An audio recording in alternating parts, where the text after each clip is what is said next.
বন্ধুরা আজকে হবে যে বিকেট মাছ হবে আলু দিয়ে।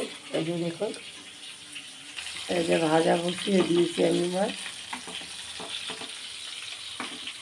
সবগুলো মাছ এবার ভেজে নেব। এই যে ভাত হয়ে গেছে, ভাত নামিয়ে নিয়েছি। এই যে মাছ ভেজে নিয়েছি আমি, আর এই যে মাছের ঝোলের আলুটা ভালো করে ভেজে নেব, সুন্দর করে লাল লাল করে। বেগুন ভাজাও হয়ে গেছে। মাছটা আমি আদা জিরে লঙ্কা দিয়ে করবো, ধনিয়া পাতা দেবো, আর একটু অল্প একটু ধনের গুঁড়ো দেবো, আর একটা টমেটো দেবো, দিয়ে আমি ঝোল করবো।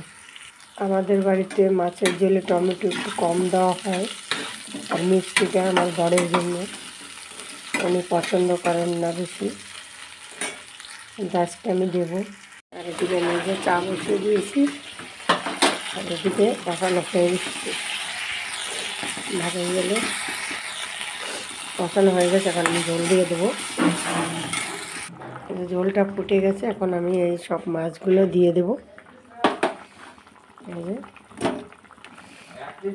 আমি এক এক করে সবগুলো মাছ দিয়ে দেবো। এই দেখুন, একটু গা মাখা রাখবো, একটু বেশি ঝোল রাখবো না। এই যে দেখুন, আমার মাছের ঝোল হয়ে গেছে। এখন অল্প একটু ধনে পাতা ছড়িয়ে দিয়ে নামিয়ে নেব। এই যে নিভিয়ে দিলাম। এই যে দেখুন, আমার হয়ে গেছে। ভিডিওটি ভালো লাগলে লাইক কমেন্ট শেয়ার সাবস্ক্রাইব করে পাশে থাকবেন।